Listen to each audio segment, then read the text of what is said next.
Welcome to Chok Muay Chats episode 22. I'm Joe Comerford, former fighter, content creator, and I would say quasi-commentator. If you like this episode, make sure you like, subscribe, and share with your friends. And also you can check it out on YouTube and Spotify. Today, I'm sitting with a very special guest, Mr. Arm, who is an expert in the Thai world of Muay Thai.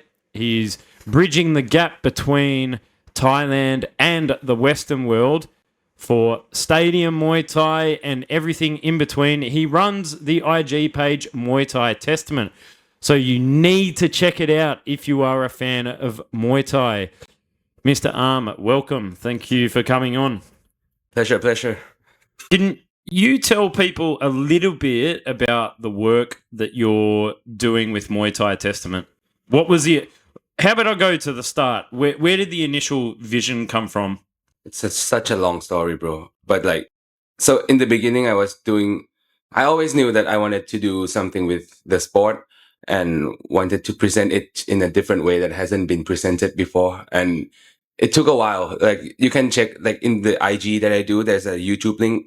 So you can just look through the first few videos and you will see how the progress has been. But long story short, I did the YouTube and I stopped it for a while. And with the connections I know and stuff, I started helping to promote a gym called Urasha, right? Mm-hmm. And then after that, Phil's gym, right? Phil's gym, yeah. Uh-huh. Shout out to Phil again. And then after doing that, then I realized I should try to do an IG page, And then I wanted to be in football there's 433 or in American sports there sports centers and stuff. I want to be something like that for Muay Thai. So that's where the idea came from. Took me a while to figure out how to properly do it. Here we are. Well, you're doing, really important stuff, especially for people who don't really understand the Thai side of Muay Thai. You're really bridging the gap for audiences who want to learn more about the Thai side. So can you talk about a little bit about what you actually do? What is the process of your work? Because if people aren't familiar, you basically present what's happening in the Thai world of Muay Thai to Western audiences. Work is easy. I just look at what's going on in Thai Facebook with Muay Thai Facebook, and then I choose the important stuff that I think people would be interested in or they should know in order to know Muay Thai. And then I just try to make it a bit clickbaity or more interesting so people actually wants to read about it. Yeah. And also I do reels and stuff now to present gain more followers. Basically that's the goal. So I just try to find a fighter or a story that I think is presentable and would get people who don't know Muay Thai to be more interested in when they are going through the algorithm, and then start follow my page, and then when they are more updated they can follow the sport. Yeah. Right. And how did you actually get into Muay Thai? What was the initial interest? Because I know you're a bit of a fan of football, right? Why Muay Thai? I am a fan of football, and the full story is that there was this one time where the football went off season, and then I got nothing to do. So to make it clear first, the Muay Thai world, for context, the Muay Thai world is a bit lower class, Yep. And I'm not from that background. I don't know anybody who does any form of involvement with Muay Thai. I just do it because so basically football went off season and then I got nothing to do. I was just trolling with my friends. It was a half joke, half serious thing, because I used to watch UFC and a lot of combat sports. So I was bro, I got nothing to do. What do I do now? I'm going to go open and watch Channel 7 Muay Thai. And everyone, there was this one time where we were in the computer room, for computer class, right? And everyone was playing Counter-Strike because that's the thing with what kids do. And everyone was playing video games. I was there watching Suicide vs. Chokli on Channel 7. And everyone was what doing? I'm it's a half joke, half serious thing, right? So that's where it first started. But the serious part, that's the joke part. The serious part is I feel how everything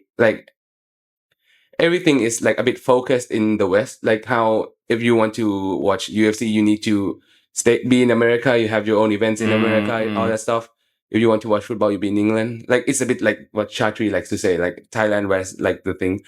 So I'm a bit like half pissed about it because like, bro, I feel like Thailand has like, we need to be number one at something, right? You know, and I feel like I don't want it to be a disadvantage to be Thai. You know what I mean?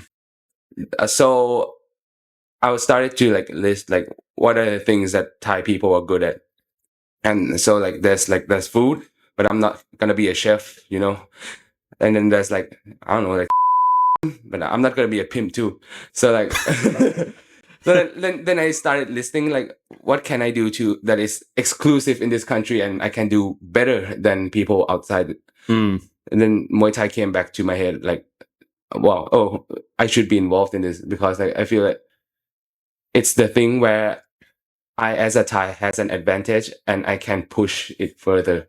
So yeah, that's where the idea came from. There was this one time in school where I just got bored or what, like, so at first I tried to study and get the degree and stuff. I did like end up like graduating soon, but like at one point I feel like this is kind of worthless. I don't want to do this anymore. So then I went on like the trajectory to start thinking of what else I can do. And then Muay Thai came back from when I watched it in school and stuff. So from there on, I try to like list of what things I can do that can relate to Muay Thai and actually help me make money and win. Awesome. I mean, it's really good to hear you talk about it from the Thai perspective, because I mean, now Muay Thai is going through a complete 180 of kind of from what it was pre-COVID. You know, Muay Thai was, you know, in the immortal words of Ali Makoni, dying a slow death with, you know, the punters and the gamblers, and you know, people sort of didn't really want to go to Muay Thai shows. And then it's good to hear somebody who's not. I mean, you're not a fighter. You didn't grow up training Muay Thai or anything like that. It's great to hear a Thai person speak about being proud of it as a Thai and wanting to push it in the right direction. Yeah, that's the goal. I forced myself into here to make it better. So, awesome. And the other fantastic thing is you're not just focusing on what's popular.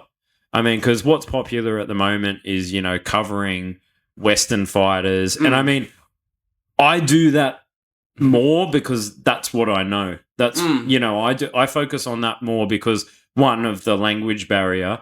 I mean, my Thai is like mediocre at best, but my Thai is mediocre too. Oh, cap home. But you know, that's what I focus, and it's important to have, you know, people like yourself doing this work to educate fans on where it comes from, and also the fact that covering the Thai fighters are important so that people don't forget the roots of the sport per se. And also, I think there's kind of a mentality at the moment where now Muay Thai is becoming more globalized, and the trajectory is, you know, the sport is in such a unique position. Like we have our metaphors, we have our comparisons, but I don't think there's a single other sport that's in the position that Muay Thai is in right now, specifically. Not at all.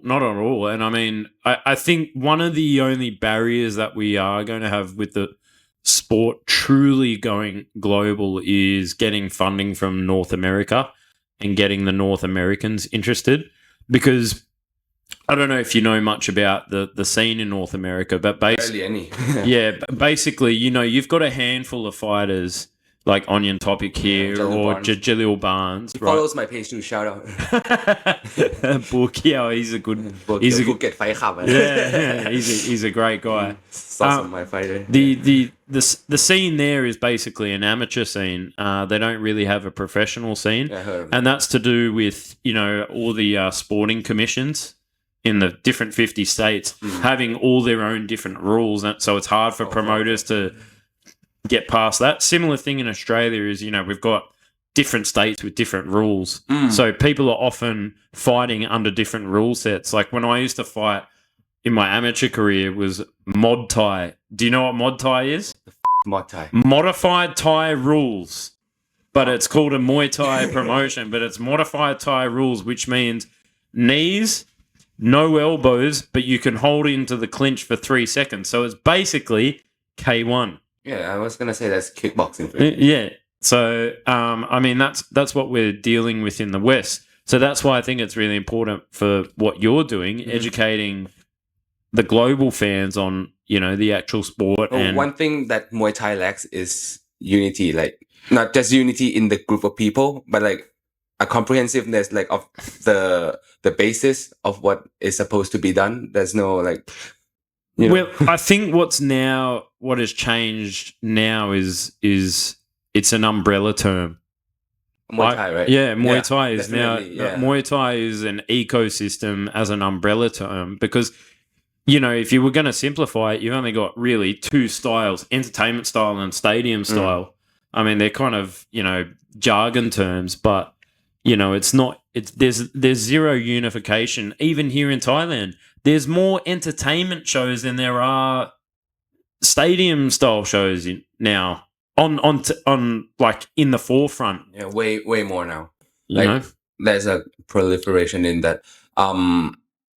Yeah, like Muay Thai, the word Muay Thai is not the name of the sport anymore. It's a word, an umbrella term, as you said. And I do think that's a bit problematic in growing the sport, I feel like if you were to present a sport or anything really, you make it as simple to understand as possible. With Muay Thai right now, it's like, it's an abstract painting because everyone has their own take and impressions put into it. And I'm not saying that as a good thing, as in it's nuanced, because it is. But the hard thing about it is no one is going to be able to read it and understand it, So I think that's a very, very big issue with the sport right now. No one really knows what Muay Thai is. How do you think we could move to fix that issue? I don't think we fix it. I just think we try to, as in like content creators and stuff. No, we as a as the whole sport. Someone needs to win, I guess. You know what I mean? Someone needs to win the war, and then like so after that, then you make everything the same. But I never seen a sport where, like when someone say football, everyone knows what football is. When you say Muay Thai, does anyone, even people inside the sport, know what Muay Thai is? Because there's no right or wrong. That's a really good point, because I mean there's kind of like there's a big division at the moment. And I would say Australia is probably a country where stadium Muay Thai is more popular. I mean, you've got promotions like Rebellion and 1774 in Sydney who really push for 5-round Muay Thai and Rebellion is the one that Petongchai and Alamos fought. Yes, yep. And they pride themselves on what they call 100% Muay Thai. They've had amazing fights over the years. I don't know if you remember it. There was a Scottish fighter called Jordan Coe who he passed away years ago, and he fought under Lumnamun up in Isan, and he passed away from a bad weight cut in Cambodia, and they have the Jordan Coe Award for beautiful Muay Thai because he was this Scottish kid who would come in with the pakama and the I've forgotten what the Isan sort of pan flute is, and he would dance, and he had really now I forgot the name too. I forgot the name, but he would come in and he would do it, the white crew and the dance, and he was really funny. But he had really beautiful stadium style Muay Thai. He was very technical, and I think Australia is an interesting case because 5-round Muay Thai is more popular in the West than it is here right now. But I think also entertainment Muay Thai has its place because it's accessible for the casual fan, right? So it's kind of a bit of a paradigm Yeah, I shift. talked about this on Ong Chuan's podcast too, where Ratchadamnern is more traditional than Lumpini is right now.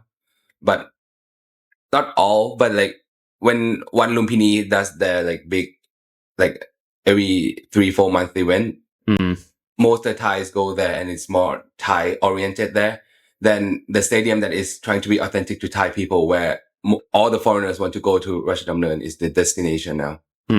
So it's so weird where the one that's trying to appeal to the foreign world is less popular for the foreign world than the one that's trying to be traditional, and vice versa.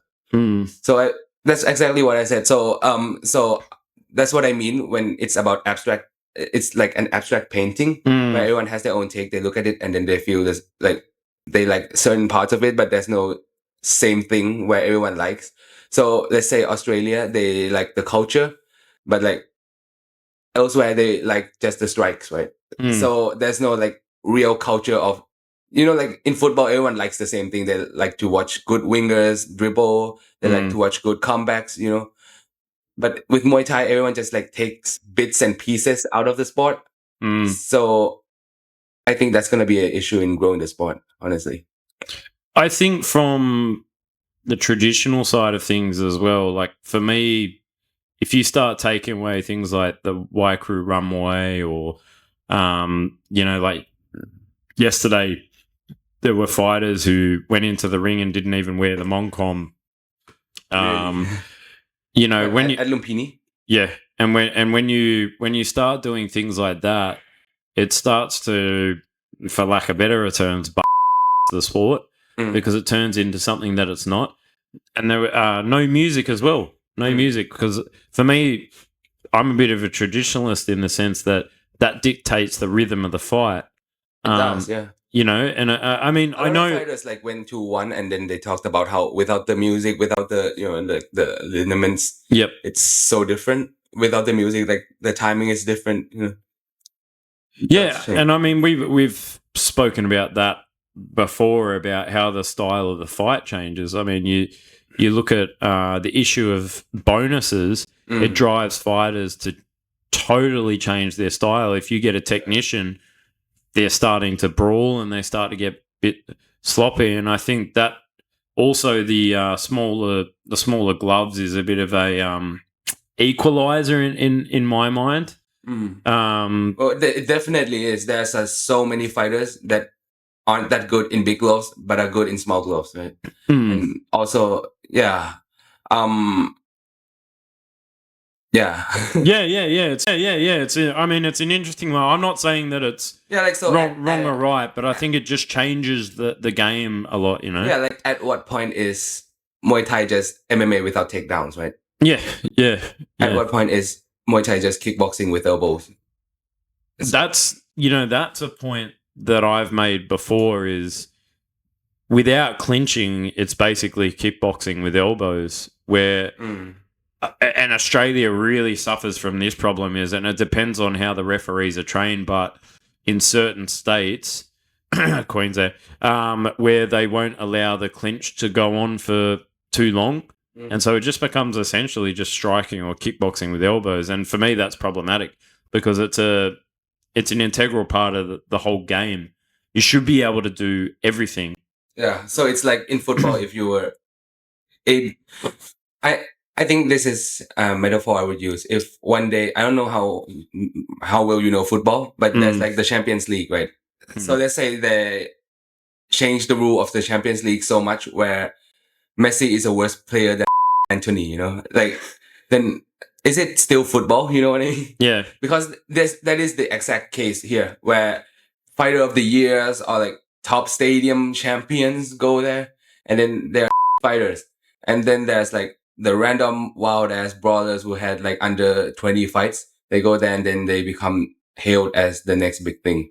So the sport is like all over the place, man. It's all over the place. I know it's an interesting one to sort of delve into, because now it's kind of like fighters go to the stadiums to get their training to go into entertainment Muay Thai. Yeah, but it doesn't really work like that too. If you go to the stadiums and you get your training, as in you are a good clincher, then you go to like the other shows and then you're a shit fighter. So maybe the best way to go through this approach is not to go through the stadiums. That's what I'm starting to think. The stadium is the best place to get your like experience and your like build your bones in Thai terms, right? Because you are matched up 50-50 all the time. And it's 50-50, so like people can gamble, right? Yeah, exactly. So it's guaranteed 50-50, and then you are able to fight every month or 2 months. You get to fight frequently with equal oppositions. In a complete version of the sport. So it's the best place to train. But sometimes I do think like if you want to fight in places where the rule set are so different, should you be fighting on 3-round Muay Thai shows rather than the traditional ones? So you don't get the bad habits of starting slow. You don't get the bad habit of being able to clinch. You know what I mean? Or have the bad habit of knowing how to score with like the narrative scoring. Sitting on the back foot and you know, like a classic example would be a kicker versus a puncher, and for those who fight, you know, punchers tend to be more heavy on the front foot and press forward. But if you're a kicker, you're able to still win on the back foot and just score effectively. And you know, and that kind of doesn't really, you don't see it too often in 3-round Muay Thai now, because even the scoring is favoured to the aggressor now. Now, some people will say, oh, you know, that's not true, but no offence to anybody listening, but it is true because I see it all the time. I mean, I commentate on 2 shows a week, and they're two both very different things. And now, effective aggression and aggression are 2 very different things, right? But my mind, entertainment Muay Thai favours aggressive fighters. That's my point. And that is definitely what most people are thinking about it. You know, like there's the Jit Mak Non promoter, right? She's trying to build like Rotang 2, Rotang 3, Rotang 4, like all the time. The only fighters she sends to 1 are the Rotang type fighters. So yeah, man, that's what it's turning the sport into. But like, and another big issue that I have with the current state of the sport is that all the conversations are going to be around this topic. We can't like really talk about what we're supposed to be talking about here on the podcast. It should be, dude, this guy is a good fighter. He can go on to this bigger show and then fight this guy and that guy. All we're talking about right now is how the sport is so different everywhere. And it's so hard to grow, so hard to understand. Everyone's going in their own direction. So just trying to digest as people within the circuit is already hard enough. So how is it, like, the word Muay Thai, I don't think is going to grow right, like with the trajectory we're going. Like, the brands are going to grow. RWS is going to grow. One is going to grow, but the word Muay Thai is going to be so difficult to grow. Well, that's a really good point you make, because we'll take it back around to fighters in just a moment. But there was one topic I did want to pick your brain about, is how integral are the gamblers and the punters to Muay Thai in Thailand? Like, how important is that crowd to Muay Thai? How important? Yeah. Without them, the sport is dead for a long time ago. So the only people who watches the fights are the gamblers. And the reasoning is because there are fights every single day in a stadium in Bangkok. Who the is going to watch a fight every single day in Bangkok? And the tickets aren't the cheapest, and the fighters need their money. The main source of income for fighters is actually the injection they get from the gamblers. They fight because not only do they want their purse, obviously, but they also want their injection.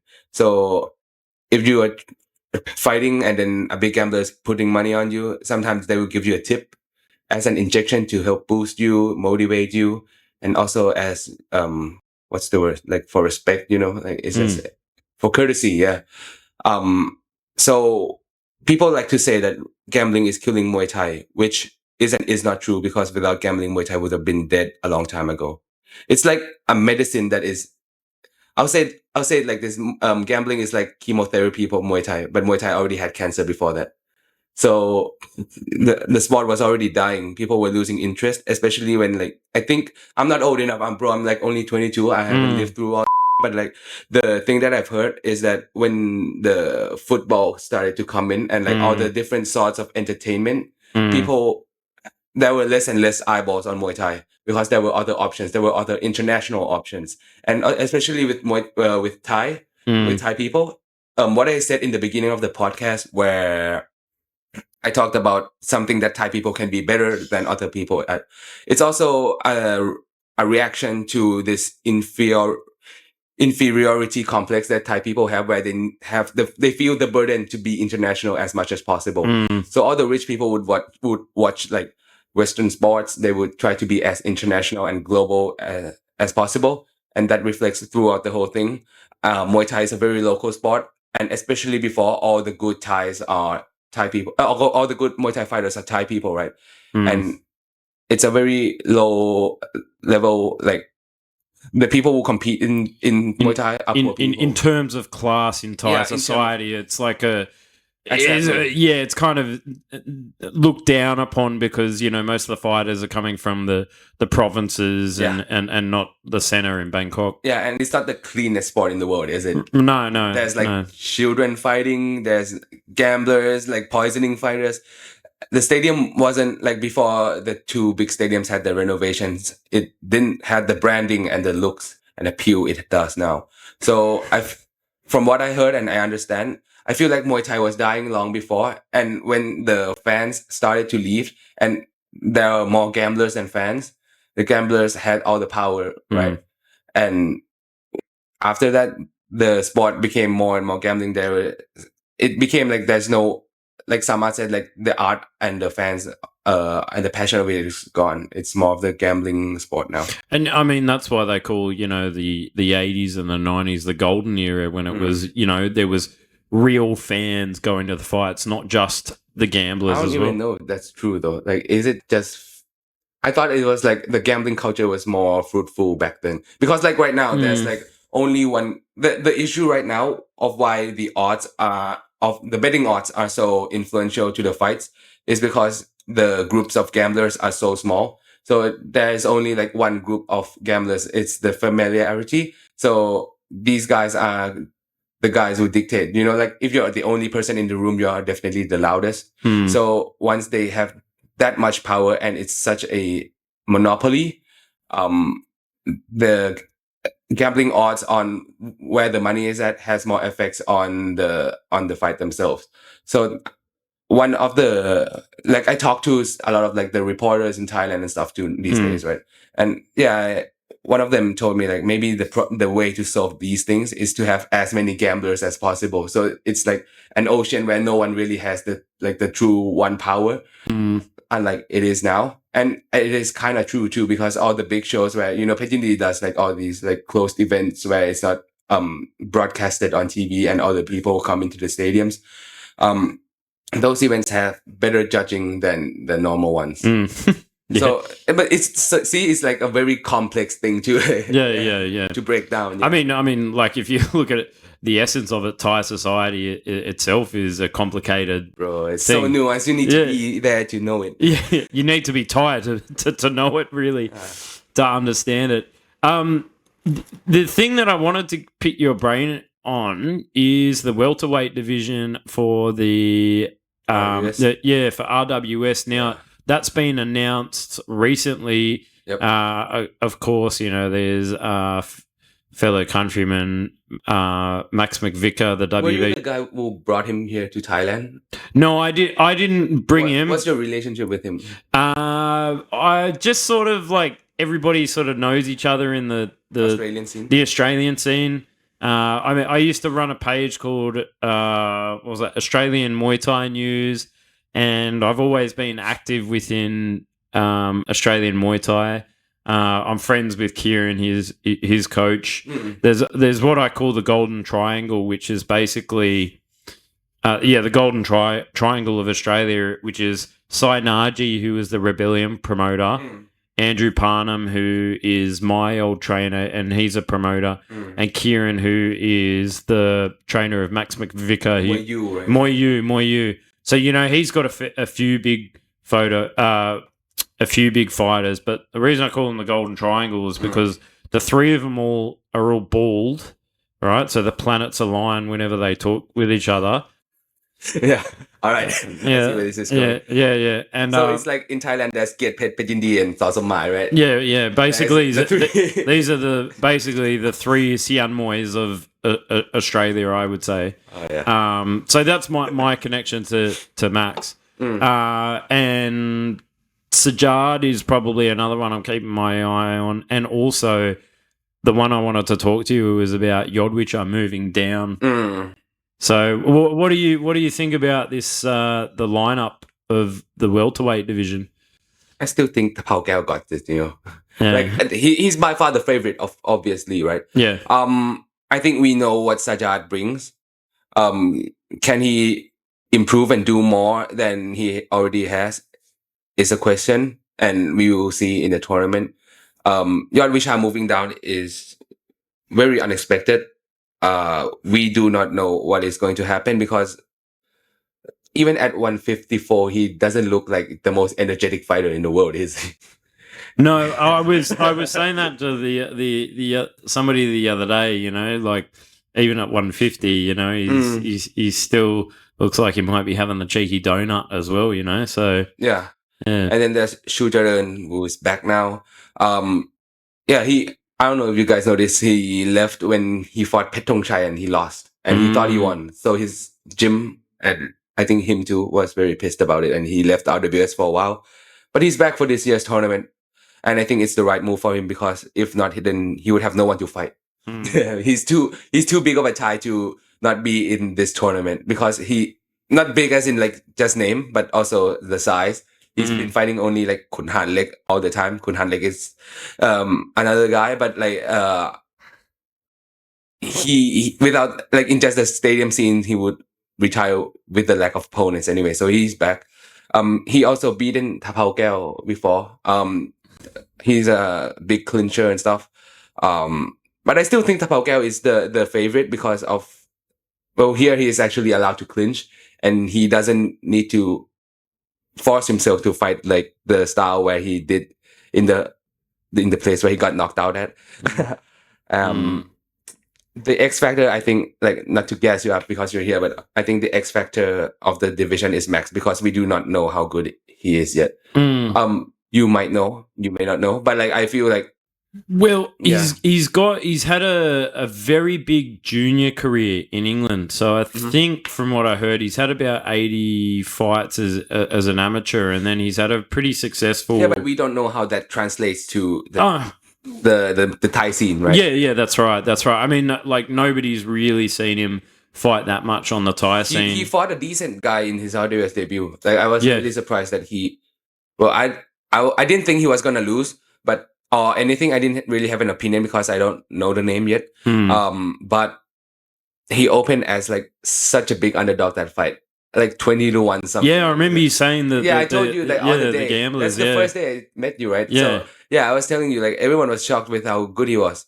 So yeah, man, like if he is able to pull off an upset, imagine if he just styles on the Tapao Gao like Ferrari did or something. Yeah. So that would be so unreal, man. The whole world of Thailand is gonna be like Falang taking over now, bro. Yeah, 100%. Well, I think it's still a fight that I would like to see is Max taking on Sajjad. Now, we've tried to do it a couple of times, but I heard about that. There's like natural beef there, right? Yeah. There's a bit of. I see all the comments now, all the fans going back and forth about it. Yeah, going back and forth. The fight's been. It's been in the works for a while. Unfortunately, a few injuries got in the way and that sort of thing. Injuries on Sajjad's side. Yeah. Oh, he broke his hand when he went to one, and then had a injury through training, I think. So I think that's he broke his hand in one, right? Yes, I think so. Everyone broke the hand in one. Yeah, I know. I think everyone. That's one I'm looking forward to because how do you see that fight?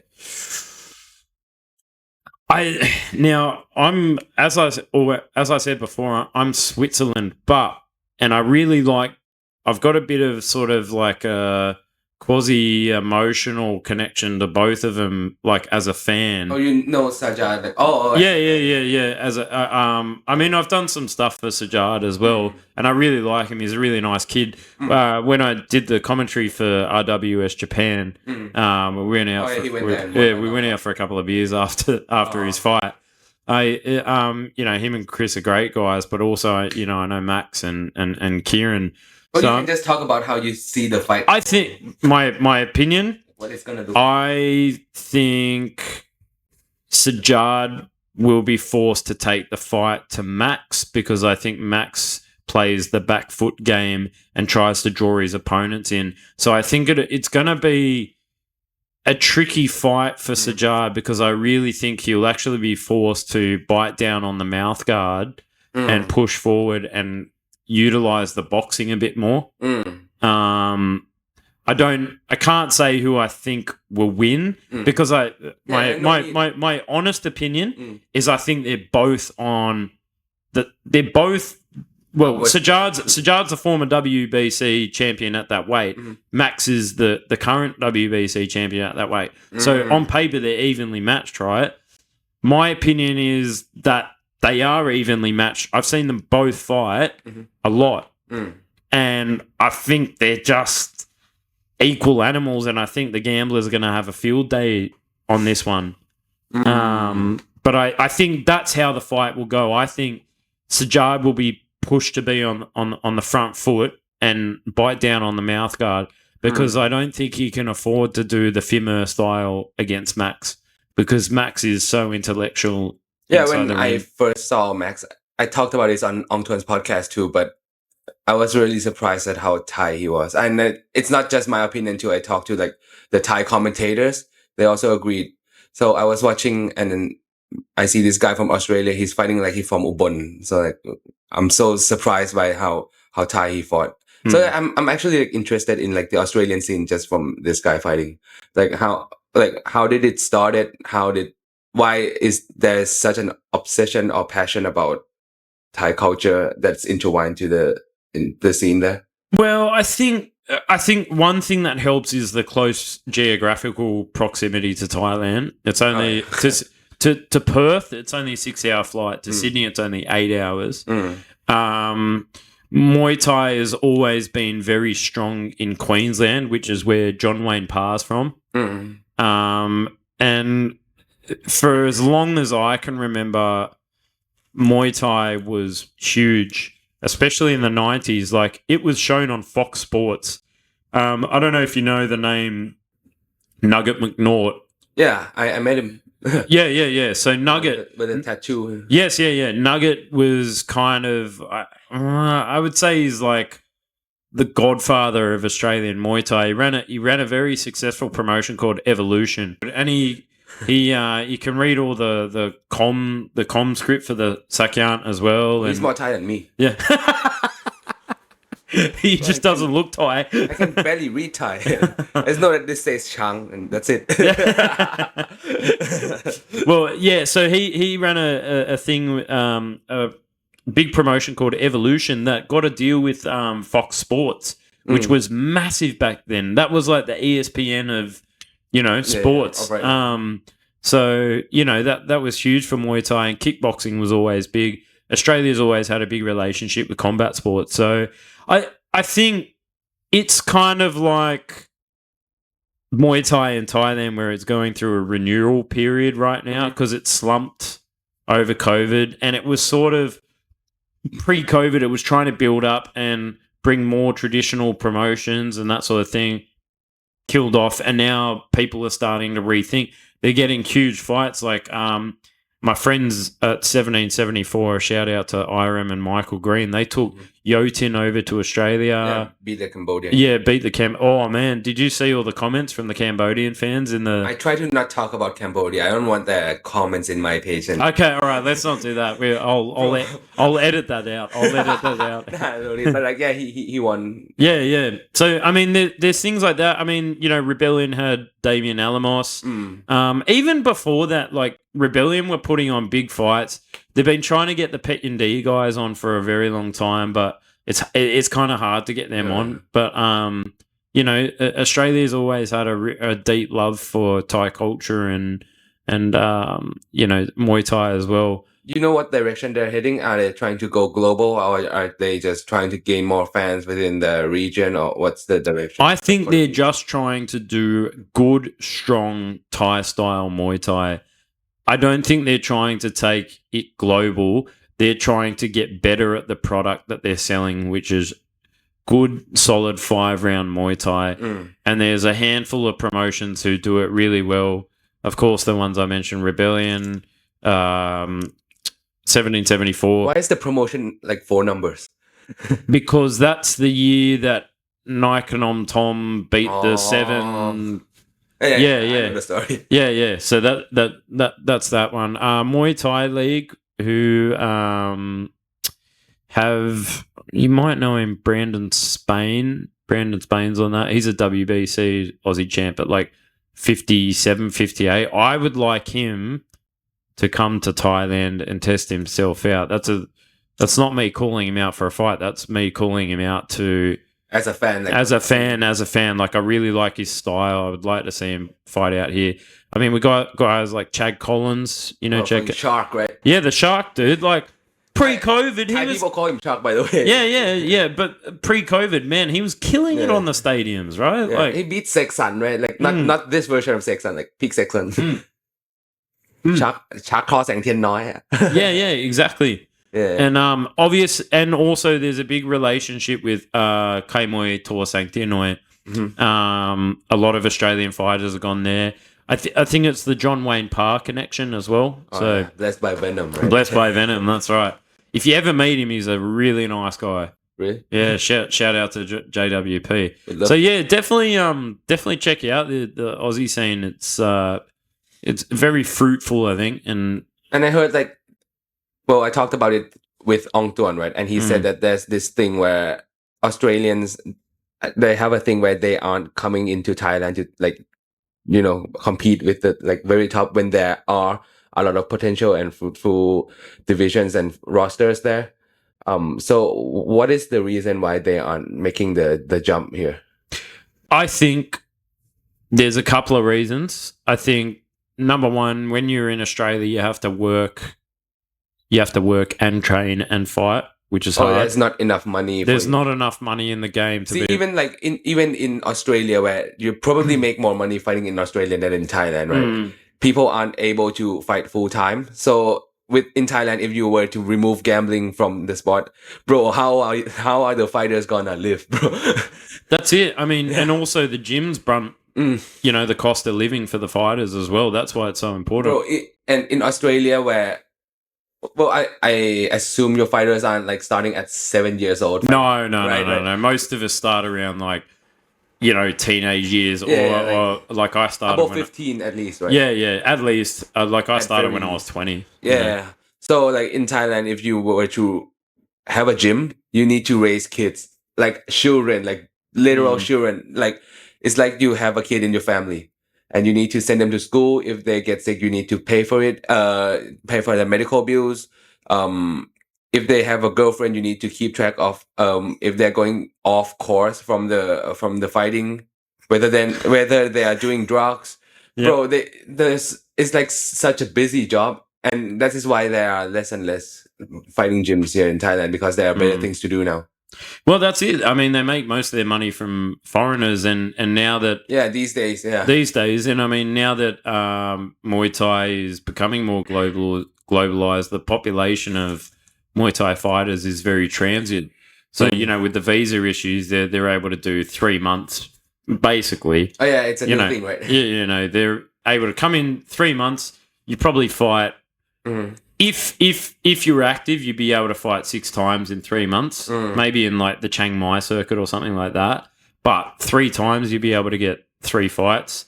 Say if you've got a week recovery, so that you can charge them 8,000 baht for a membership. Maybe you might be able to get 5,000 to 6,000 baht, and the gym might make 2,000 baht. So you got 10,000 baht per person.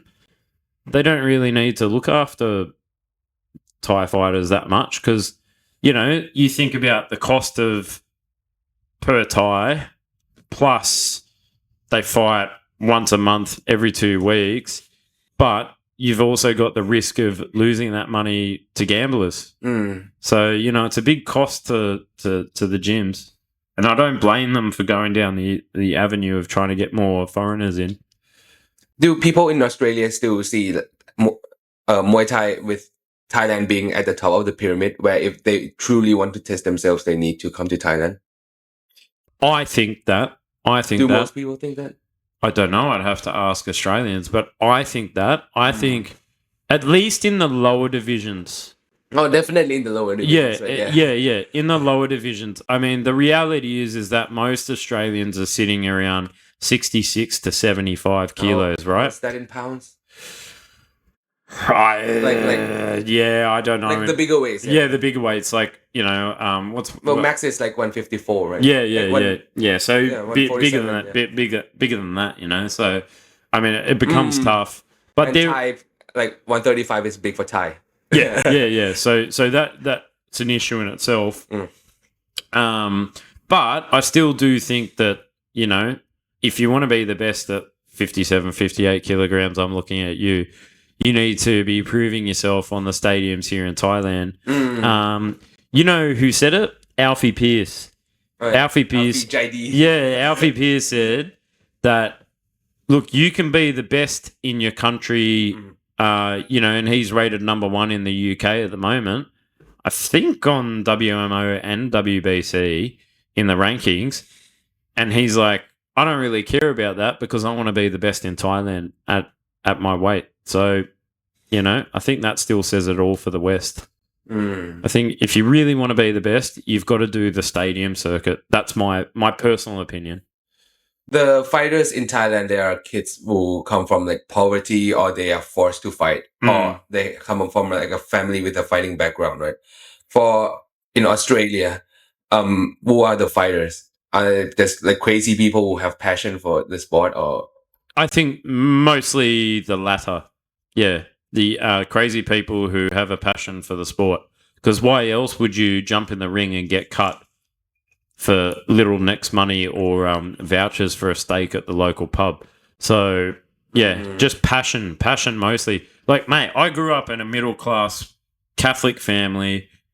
My parents are both teachers. Why did I choose to do Muay Thai? I don't know, because I've got a passion for it.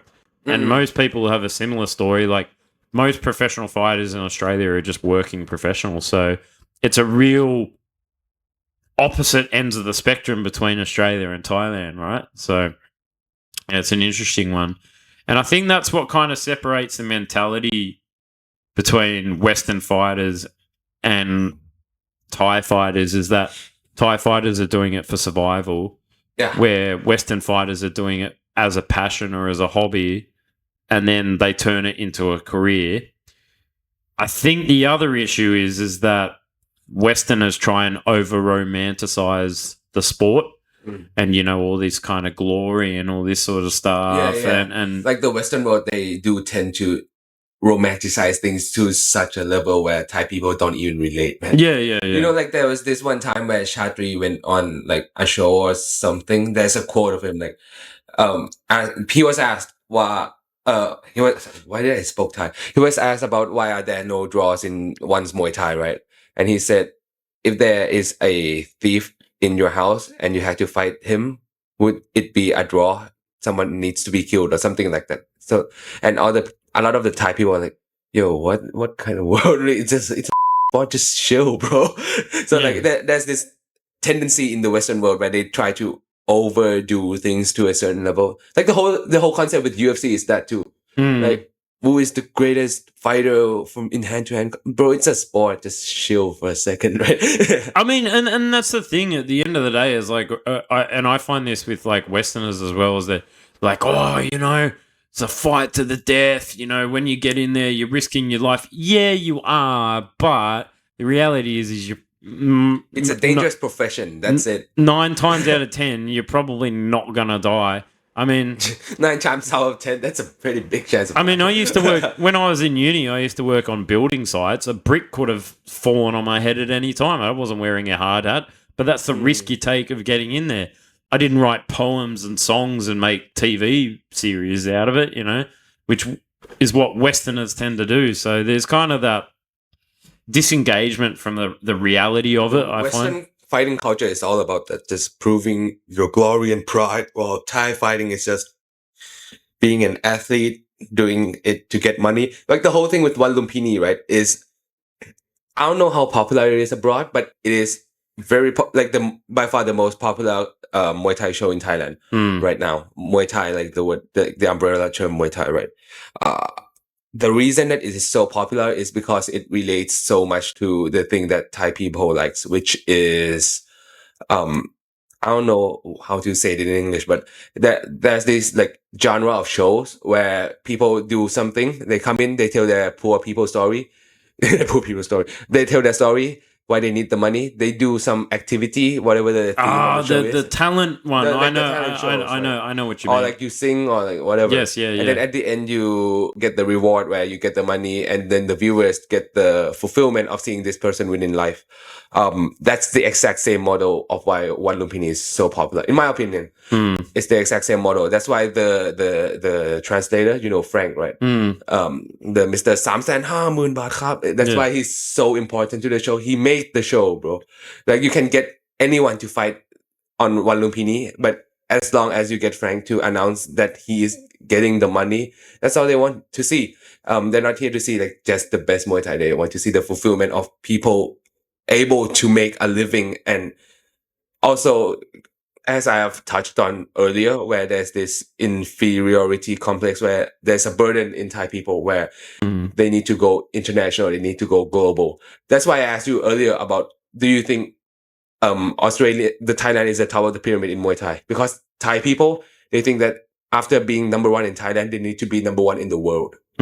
So that's why One Lumpini is so popular right now, because when they win the contract, it's not just a contract that like a piece of paperwork to the fans that are watching. It's the ticket to go to the international world. When even though you're just fighting in the same stadium, just for a different time zone, right? But for Thai people, that's how they market it as. So that's why it's so popular. Do you think that's why we're pushing so hard for the soft power initiative at the moment?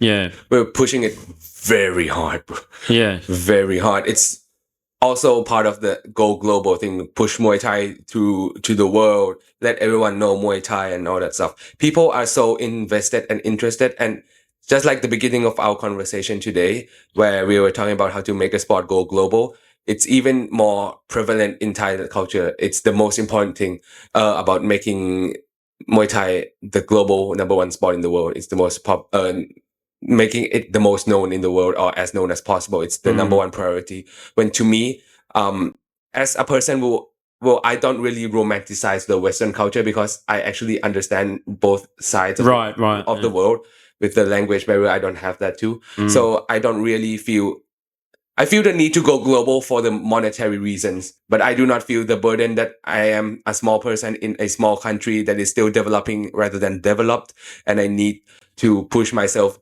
further to go global. My number one priority is that Thai fighters are able to live a good life. That's all I really want, like the number one priority right now for me. And I feel like it's a sad scene, because like, as I talked earlier about how I know the guys at Walrashah gym, right? Yeah. Probably the best fighter in the gym right now, Petsila. I filmed him since I met him when he was 17. Now he's 20. And in my first video, if you go and watch that, it was so good. But he was still like a fighter who, I interviewed him before he fought Satan Muangnek. Satan Muangnek is like one of the top names in the gym. Yep. In Thailand, in the weight division. And I interviewed him before he beat the guy. And then because I just watched like him fight on TV, and I feel like I have this thing where I look at people and I know that if I talk to this guy, I'm going to be friends with him. And I see Petsila, this is like some guy that I'm going to do like work with in the future. And so I interviewed him then. And then like right now he's an established name. I'm gonna do a video with him again after where he fights like an up and comer, which is him like 3-4 years ago. Yeah. I'm gonna do a YouTube video about that too. But that's missing the point. I went on a tangent there. There was this one time I was in the gym and I was just chilling with him and talking to him, and he was like, after this fight, why don't you come to Udon, his hometown, his like in Isan, right? And then come have a trip. Obviously, I can't do that. I have a lot of things to do in life. But I did say that maybe one day I'll go, and I want to watch like the tradition, like regional Muay Thai, like the Puthon Muay Thai, right? Because that's where he came from. And I have a lot of passion for like the grassroots of Muay Thai. In the future, if I'm well set, I want to do like a project or something to do with and help with the grassroots, right? But his answer was, well, there's not a lot of Muay Thai there now these days, unlike when I came up. And to me, that's bro. Because like when you think about it, he is a runner-up to the Fighter of the Year. He's a Prospect of the Year. And he has like he has the BMO belts, Thailand belts. He's a top name in the division, right?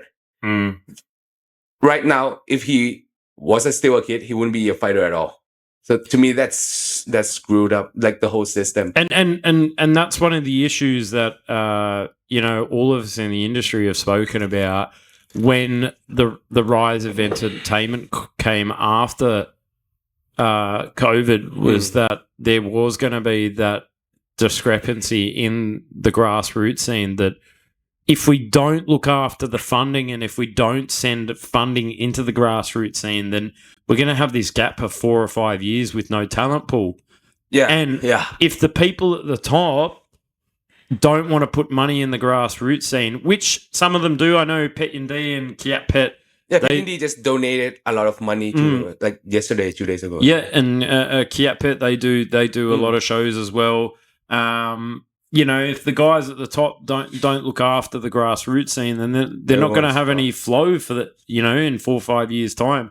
So it's important that the community, and this especially is a call out to the global community. We've got to look after the grassroots scene here in Thailand, because you're not going to have any opponents, you're not going to be able to get any experience.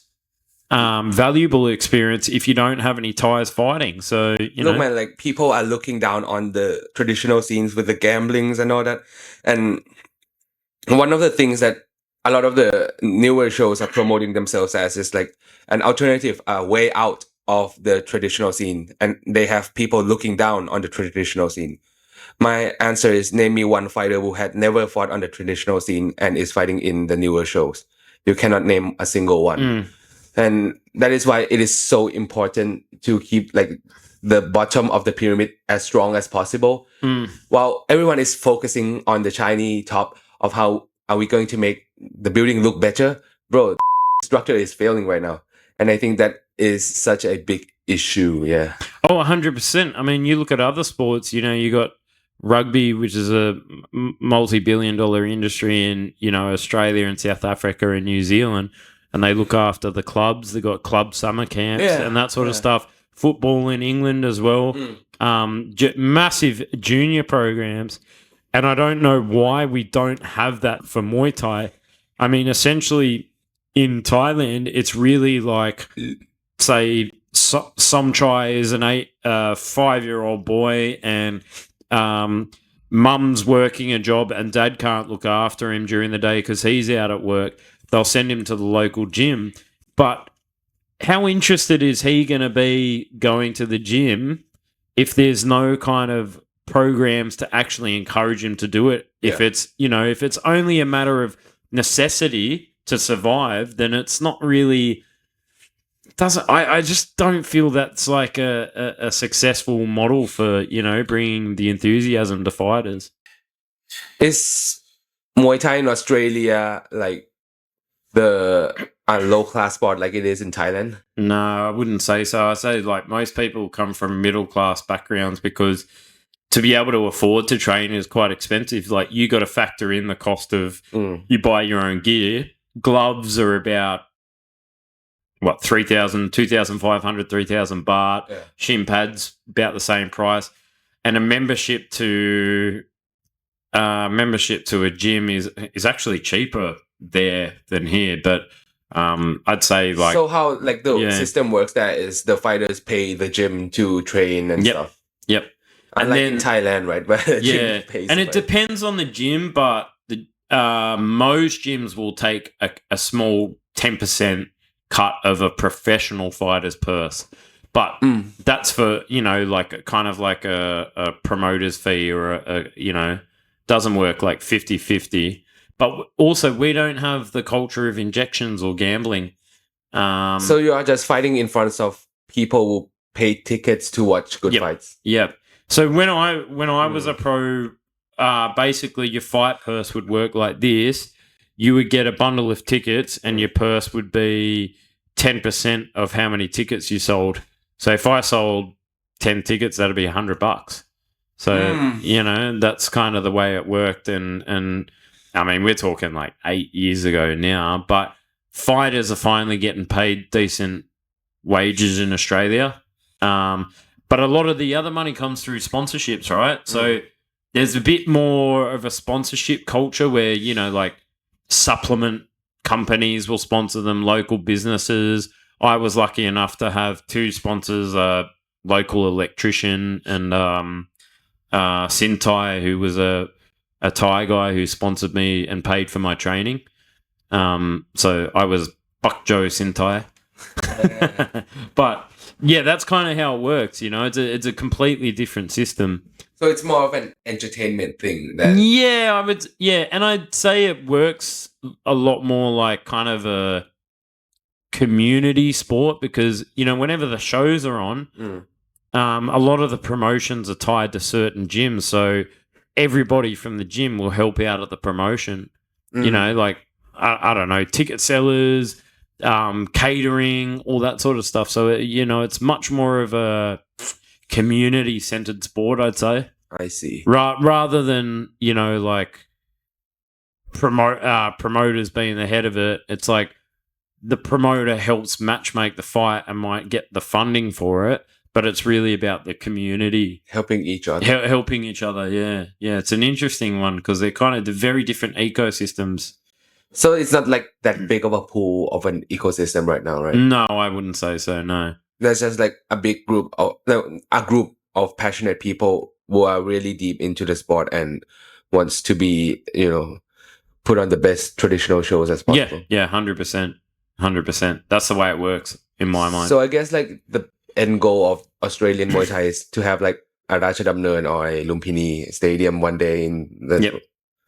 Yeah, I see. I think the first thing we need to do is get a Ratchadamnern champion.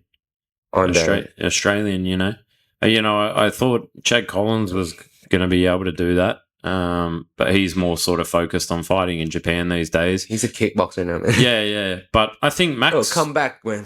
Yeah. Chok. Come back here. Chad, come back. Max, I think Max could be in for a good running for it. Depends on how he does in the tournament. Really depends. This is the tournament of his life. Because how old is he? Like 20-ish? Yeah, he must be mid-20s, I think. Mid-20s? Yeah, I'm not too sure. Yeah, this is the tournament where it will be the first impression because of the stage. So if he is able to beat like a top Thai name, bro. Yeah. Bro, like imagine if he like beats Yod Vichar or something. Right? Yeah. Bro. Like when Daniel beat Yod Vichar, it was a big thing, right? If Max is able to do it for Australian Muay Thai, he's the next big thing, man. And especially the way he fights, as we have said, he's not gonna beat Yod Vichar by like punching the shit out of him, right? He's gonna trying to femur him. And yeah, he's got to outsmart him for sure. I mean, because we all know Yodwich is durable, but he's gonna have to beat him the Thai way. This was a very insightful chat. I mean, we covered sort of a lot of ground here in the world of Muay Thai. So thank you for joining me. Where can people check you out online? Follow Muay Thai Testament on Instagram to know more about Muay Thai than people on the internet. So this is where I got the name of the... Testament, the metal band, right? I went to the concert and I was thinking about the name. And then Testament came to town. Muay Thai. Yeah. It's good. It's good. So, definitely go and check out Muay Thai Testament, Arm's working really hard to bring you not only the latest but the most in-depth stories of the stadium scene and the Thai side of things that we don't really get to bring you because, number one, Muay Thai is shit house, but also you've got that advantage. So go and check out his project. He works tirelessly and hard for you guys to bring you all the information. I haven't been slacking, but the activity rate has been a bit low in recent times. I'm trying to up it right now as much as possible. The reason that I haven't been posting as much like before was like I was busy with other personal stuff in life also, and also like studying and stuff, and like working. I mean, it's the same, bro. That's why I've been posting at like 3-4 a.m. yeah. I'm just trying to push as hard as possible when like at this age I can. So, yeah. When you've got the energy for it. Yeah. I mean, like even bigger projects to come for sure. Awesome. I promise you that. Yeah. Go and check him out on Instagram. Thank you for joining me. This is Chok Muay Chats, episode 22. Like, share, subscribe. Available on YouTube and Spotify. I'm Joe Comerford, the fattest commentator in the game. Thank you very much. Boom.